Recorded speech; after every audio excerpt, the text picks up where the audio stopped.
host on Change Your Voice, Change Your Life. Voices. That's the title of the program. Voices. We have strange voices. We wake up in the morning, we talk like that, or we talk like this. We don't know what to make of voices, yet voices are the thing. They represent us throughout the day. We are our voices. Or do you doubt that? When you talk like that, is that your voice? Does that say hello for you? Does it really get you heard, like to listen to? Do you have a voice that doesn't talk for you? Is it a medical problem? Is it pathological? Is it physiological? Is it psychological? Is it emotional? Do you have different voices for different people? Does your voice change throughout the day? Do you know anything about your voice? Join with me. We have Gerald Burke. He's an MD, Head and Neck Division, UCLA Medical Center. We're going to talk about voices. We may have divergent points of view, but I think it's interesting to follow what voices are about. Welcome to Change Your Voice, Change Your Life, Gerald Burke. Thanks, Dr. Cooper. We are working together now at UCLA on some studies.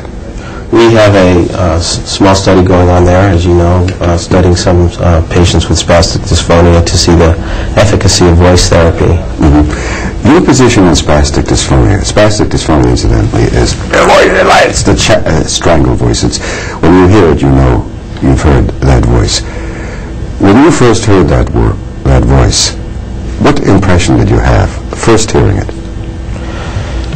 Well, you certainly wonder what could be causing something like that, because in just looking at the vocal folds in their resting breathing position, they look entirely normal. And when you ask the patient to phonate or to make a sound, the larynx seems to close up very tightly, act as a very tight sphincter, preventing the airflow from coming through the larynx. The larynx is at the 5th and 6th cervical vertebrae of the neck, and the voice is built on a megaphone basis from the top of your eyebrows down to the 5th and 6th cervical vertebrae. There are 7 cervical vertebrae, and the larynx is over here at the 5th and 6th cervical vertebrae. And you're seeing a closure at this level when you look down. You're looking down by a mirror or by video? Either one. You can either use a mirror to look at the voice with, or you can use a scope that has a little wide-angle mirror at the end of it, and you can put it on TV and look at it later on. And you see the closure. Right. What is the view that medics have? Basically, the medics believe it's neurological. Well, I don't think anybody knows entirely for sure what causes that type of picture, although patients that typically present with spastic dysphonia have some other neurologic findings that go with it. They frequently have tremors. They may have spasticity of a number of their facial muscles. And so given that piece of information along with the picture that we see, one has to assume that it's probably somewhere in the brainstem level that's causing some type of misfiring. As I said, we have a divergent position. I accept the position that you maintain. I also take the position that it's basically a voice problem, and that the patients who are showing this spasticity are squeezing from the lower throat, and they don't know how to use the voice, and that it is not a neurological problem, but it's a voice problem with psychological overtones. That's the interesting view of 20 years of experience. Now, at UCLA, I was there from 1960 to 69. We never had one success using these interdisciplinary ramifications approach that the Mayo Clinic suggests we use. And by direct voice rehabilitation, since 1969, I've been successful by focusing the voice up here and taking the pressure away from the lower throat with the breathing. I think some patients do very well with voice therapy. Clearly there's a large subset of patients who have quote-unquote spastic dysphonia or hyperfunctional dysphonia that when treated with voice therapy do very well. There are other patients, as we've discussed on other occasions, that do very poorly with voice therapy, and I think those are patients that are usually amenable to forms of medical or surgical therapy. Conversely, there are patients that don't do well with medical or surgical therapy, and those are the ones that frequently do better with voice therapy. There is a difference. I do want to point out to the audience, I do not do voice rehab. I do direct voice rehab, and it's a school of thinking and approach that is completely different than what is. And for the past 20 years, that's what I've been doing. You get the voice focused up here, step one. Get the pitch, and then get the breathing in those sequences usually, and then change the image. The image of the individual is often quite amiss. They want to squeeze them low, so you have to get them up here, and you have to change the identification. That's the psychological and emotional attribute. I've been reporting success for 20 years with spastic dysphonia by direct voice rehab. I've been to peer review, I've been to Cedars-Sinai recently, I've been to the American Speech and Hearing Association. Yet the field still maintains that spastic dysphonia is basically a hopeless problem, and that the invasive approaches, surgery and now the botulinum. The botulinum is a toxic substance put into the vocal fold area to deaden the recurrent laryngeal nerve, and it creates a temporary paresis or paralysis so that you have an impaired voice. Well, let me just give you my opinion of that. I think that about 5 or 10 years ago, as you well know, there were some very well-known physicians that were trying to cut the nerve to the vocal fold as a therapy, and in large groups of patients, they had pretty good success for about 3 years, and then a lot of the symptoms returned. The reason for the return of the spastic findings is not really clear, although it appears that the remaining cord that normally moves has a tendency to become spastic and cause the problem again. They had been using botulinum toxin for about 10 years for essential blepharospasm and for other peripheral neuromuscular spastic disorders such as torticollis, where patients' heads are kind of cocked over, and finding very good results. And the NIH ran a study about 2 or 3 years ago injecting botulinum toxin into the vocal folds. Botulinum toxin basically prevents the nerve from exciting the muscles so that the muscles can't contract. When injected into the proper place in the larynx still moves normally, although much of the tension in the vocal folds is removed, and it allows patients to speak really quite normally. Unfortunately, the toxin only lasts anywhere from about 3 to 6 months, and it can have some side effects associated with it, such as a real breathy voice if too much is injected, or some problems in swallowing. And there's a very small chance that patients could have some type of allergic reaction to it. But by and large, it seems to be well tolerated and has just been released by the Federal Drug Administration for use for spastic dysphonia. Now, I've seen some of these patients, and I've seen the fallout. The literature simply is saying that there are side effects, long-term side effects we do not know about. And I think these are some of the issues that the patient should be taught and told. They're not aware of the downside effect. And what are these downside effects with an extraneous substance into the body, the cumulative effects as well? These are the issues, I think, that have to come to the fore and that are not really presented. There's another aspect of the botulinum, and it's this. They're using an approach which says that after they paralyze the cord or create a temporary paralysis or paresis, is a small paralysis, they're saying in essence that the voice itself will find its own level, that it won't be spastic, and that if it continues to be spastic, they will re-inject this cord until it quote-unquote is relaxed, which means it's paralyzed in a permanent position or some kind of position where it's off the center, which leaves the voice in an impaired position. And I'm saying by direct voice rehabilitation you can get a normal, efficient voice, and you don't have to use an extraneous invasive procedure. That's the difference. And I think the only issue really that comes to the fore is not whether you use the surgery or the botulinum or the direct voice rehab, is whether you give the patient options and the alternatives to decide what he or she wants to do. That, I think, is the real issue. Oh, I agree. I think patients should have well-informed consent about all the different forms of treatment because, let's face it, nothing is always 100% successful in these cases. These are all complicated patients. They all have a number of different problems that focus in on the problem that they're exhibiting, namely strangling and kind of an inability to get the words out.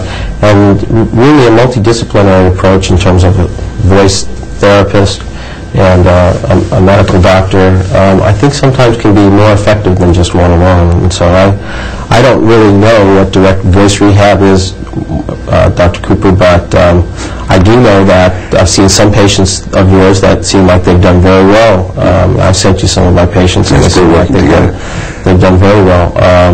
On the other hand, there are other patients that I know after one injection of the toxin or even a recurrent laryngeal nerve section have very good voices for long periods of time. Well, you see, I question that, whether it's a long period of time. I have a case right now who had the botulinum substance, and this was done a few years ago. The first 3 months, the voice was excellent. Then she tried the second shot because the botulinum wears off. Right. And with the second shot, she lost her voice, and she had 2 years of speech therapy, not direct voice rehabilitation, and she still didn't get her voice. She's come back to me. I worked with her in 1982, and within a period of 4 months, by direct voice rehabilitation, got her out of spastic dysphonia. She had a recurrence because of psychological stress and pressure. She's down in the San Diego area, and she came back, and within a short period of time, she is now getting her voice back. Incidentally, I believe we've sent her to you for the study. But the interesting aspect is the botulinum works for a short period of time. And it was originally based on a 9-month period. Then it came down to 6 months, every 6 months, then every 3 months. And now I even hear it's used every 6 weeks. So the problem is the substance can do various things, but it's experimental, whereas direct voice rehabilitation cannot hurt you. It's a non-risk, and it's a natural approach. So I feel that patients should have the right to know they have direct voice rehab, whereas this is not known in the country, even though I've been doing it for 20 years.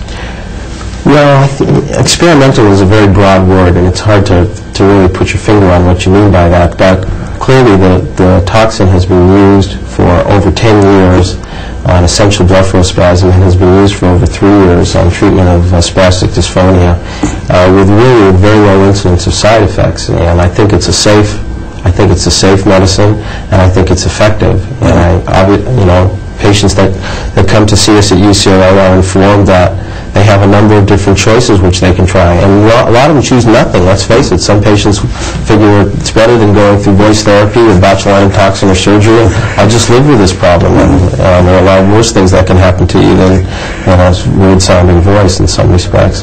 And that's fine, too, if they want to do that. Yes. All I say is give them the option. But let them know that direct voice rehab is there, and it's not speech therapy, it's not voice rehab, it's direct voice rehab. But I would still dispute that fact that botulinum is tested, because it's only had 3 years of real use. It's been used elsewhere, but its effect is not known cumulatively, and its long-term effects have really not been decided. And I find that in reading the literature, nobody knows the answer. So it could have a very negative downside, and you're taking chances. The question is, are you aware of the possible downside effect of these substances? Well, really, the toxin itself shouldn't really have a cumulative effect. I mean, it lasts for a specific length of time, and then it's entirely removed from the body. That's true, but it's repetitive. Right, it's repetitive, and it may have a long-term effect on the neuromuscular end plates. That's what I'm talking about. And that's nobody really knows that. No, but by the same token, we were treating it previous to this with section of the nerve, and that has a permanent effect on the neuromuscular end plates. That's failing. That was the rage for about 15 to 20 years. It's my opinion that the toxin really gives the patients the option of deciding whether or not they want some more definitive therapy. In other words, you can give them the toxin and they can experience what it's like to have loss of function in their larynx and see what their voice sounds like. And based upon that, they can decide if they want something more definitive. Yeah, I have seen some of the after effects of the botulinum shot. Whereas one patient said if he only had his voice back as he had it before the botulinum, it's said of surgery as well by some patients. But that leaves a wide gap. Does it really have an effect? The people who are using the botulinum are basing it on this rationale. When you use that procedure, the efficient or normal voice will come back in and of itself. That's the theoretical base. And I don't understand that, because the voice is impaired and the individual doesn't know how to use the voice. So how can the voice come back to its natural efficient quality if they're impairing it? Well, that gets into a fairly technical issue, and whether it's germane to our discussion today or not, I'm not sure, but let me just say that when we expire with a certain force. Our chest expires with a certain force. And usually we close our larynx to the point where the forces are just balanced, and so the force of our expiration balances the force of closure of our vocal folds, and that puts the vocal folds into vibration, and sound is modulated. In patients with spastic dysphonia, although they're respiring with a normal chest force, their vocal folds come together with a very strong force. And because of that, there's a mismatch between the sphincteric action of the vocal folds and the expiratory force of breathing. I agree with that. And they can't get the sound. But it's coming from the lower throat. All spastic dysphonia comes from the lower throat. And the position I'm saying is change the focus of the voice up to the mask area, and this is not being done in this country. It's amazing. And people who have recovered from spastic dysphonia, patients who were at Cedars-Sinai recently, where I was just presenting patients, and I presented in 1982, and Henry Rubin was of the UCLA Medical Center, said at that meeting, I'm the only one who's successful with spastic dysphonia. And he wondered why, and I said, I do direct voice rehabilitation.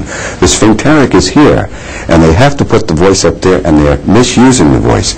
I'm saying spastic dysphonia is the misused voice, and it's due to psychological and emotional pressures as well. And it is not a neurological problem. That is the divergent views that we're having, which is interesting. Well, there's a very fine line between a psychological problem and a neurological problem, because they're both mediated by the same structure, namely the central nervous system, the brain. And you can't separate stress and psychological problems entirely from neurological problems. They both intertwine with one another. And it's conceivable that working with them with direct voice rehabilitation, moving the focus of their voice up, certainly might affect them in a positive manner, so to allow them to close their larynx with less force. Yes, it does. What I'm saying is that there are patients that, despite the fact of dealing with their stress, dealing with their psychological anxiety, changing the focus, they may not have a very successful result. Conversely, there are patients that, despite giving them the toxin, despite giving them surgical correction, may not have a very good result. I would argue with that position. I would agree with it. But I'm saying that patients don't know that they're misusing the voice and think it's some outside force. I'm saying it's not an outside force. And it is basically the focus of voice being from down here. I would agree with your assessment. It's always down there.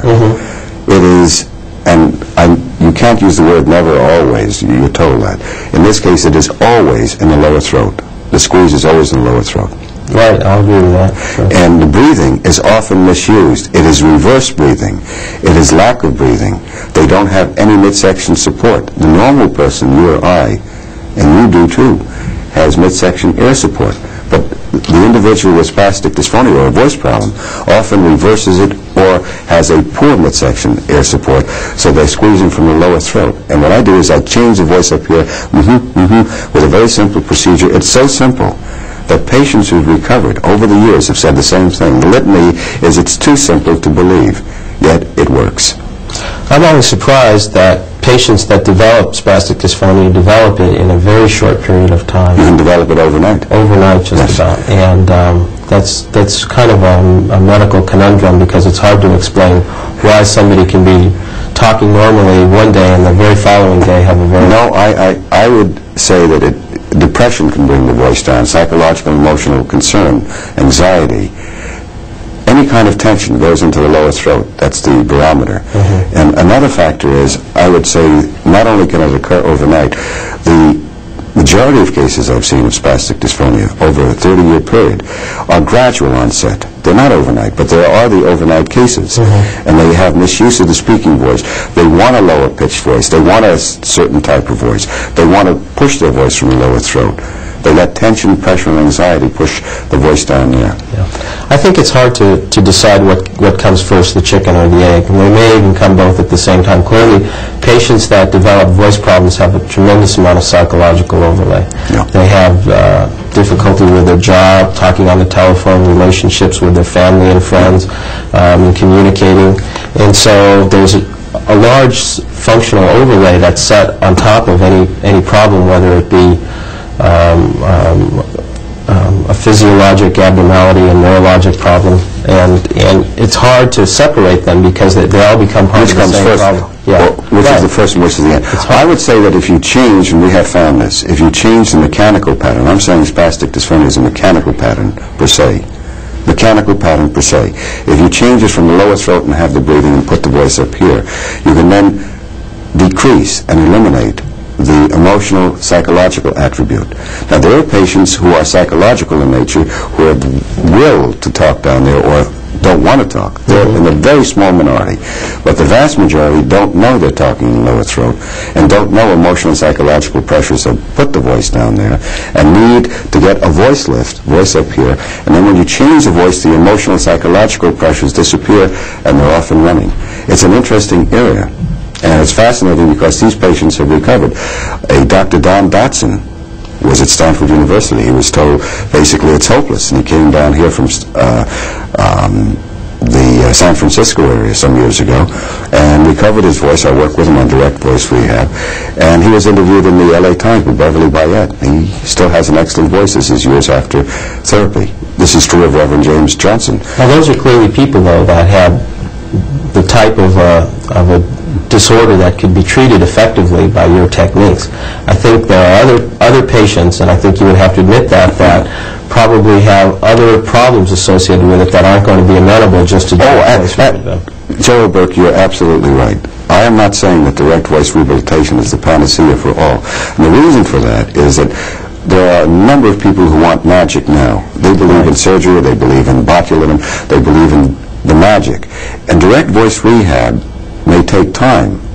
Some patients take longer, some take shorter. Reverend James Johnson came from the Mayo Clinic. He was a patient there, and he had the problem for 9 years. Couldn't talk. And he didn't want surgery. He came from Illinois, came out here, stayed with me for 1 month, and recovered his voice. He worked intensively. And he's never had the problem in 3 years. He's asymptomatic. And the Mayo Clinic, I understand, has closed the case saying he's totally recovered. It took 1 month. Now, I've done it in 3 months, in 6 months, in a year, in 2 years, in 3 years. I've done it in 4 weeks. So the issue is the patient, the cooperation of the patient with me. Whereas in surgery and botulism, you don't need any cooperation. You just impose an invasive procedure. If it works, it's fine. And if it doesn't, then they have to seek elsewhere. Right, but that's true of any form of therapy. Yeah. We've been talking about spastic dysphonia and the aspects that fascinate us in that field because it's considered such a mysterious element, and I don't find it such. I find it to be a very simple problem. Oh, I agree. Easy to diagnose, in a number of cases easy to help, in other cases more difficult because of the variables. Right. You've been doing surgery involving ishiki, Nobuhiki ishiki. Right, we've been doing framework surgery at UCLA for the past several years, and rather than just inject Teflon into patients that have glottal insufficiency, there are other newer techniques to correct patients that have weak and breathy voices, and we've been very pleased at some of the results that we've You're using a substance in there, some kind of splint.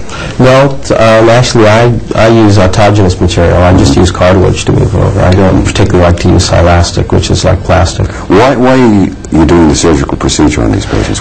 These are patients that frequently have had vocal cord paralyses due to a number of different causes, or may have vocal cord weakness, again a paresis due to a number of different causes, and come to see us and have very soft, breathy voices. And on examination, after we send them through our complex voice evaluation, we come to the determination that they might be helped by this procedure, and a large percentage of them do very well. I worked with an individual, Rick Roman, who had an injection, had a paralyzed cord, and it didn't take, or the voice didn't come back, and I worked with him and helped him get his voice back. And I've done that with a gentleman, Dr. Ralph Conker, who's joined me on this program. He had a recurrent laryngeal nerve severed. We got his voice back by direct voice rehab. Again, there's a divergence of views. You can do it by the surgical procedure. If it works, that's fine. You can do it without surgery, And you can do it by direct voice rehab. And I've been reporting success by direct voice rehab for years and years. Well, certainly there are patients with a vocal cord injury that learn to compensate. That is to say, the normal cord learns to come across midline and afford closure. That's what we're doing. Right, that's exactly what you're doing. I think any patient should undergo some voice therapy because they're going to have problems swallowing, they're going to have problems with weak voices, and they need to learn to strengthen the cord that's left. But even above and beyond that, all the voice therapy in the world is not going to return some voices back to normal. I had a lady that could sing with a vocal cord paralysis and had a beautiful voice, and you couldn't tell. But the vast majority of patients have very weak voices and are breathy and require some additional augmentation. I would not argue with the position. I would say that given the opportunity, it can't hurt them to have direct voice rehab. And if it's successful, they don't have to have a procedure. If they have a procedure and it doesn't work, they can have voice therapy, direct voice rehab, because it can work in combo. The same is true botulinum for spastic. If it doesn't work, don't give up. Do something about it. You might find success by direct voice rehab. If you had a surgical procedure and it hasn't taken, don't give up. Don't feel your case is hopeless. I've been talking with Dr. Joe Burke. He's at the UCLA School of Medicine, head of neck division. We're now doing some studies there. Should prove interesting. Divergent points of views on voices. Yes, thank you very much, Joe Burke. I'm Mort Cooper. The title of the program, Change Your Voice, Change Your Life. If your voice is up there, it's down here. You don't like what it is, don't just sit there. Do something about it. Join me next week, same time. Good night.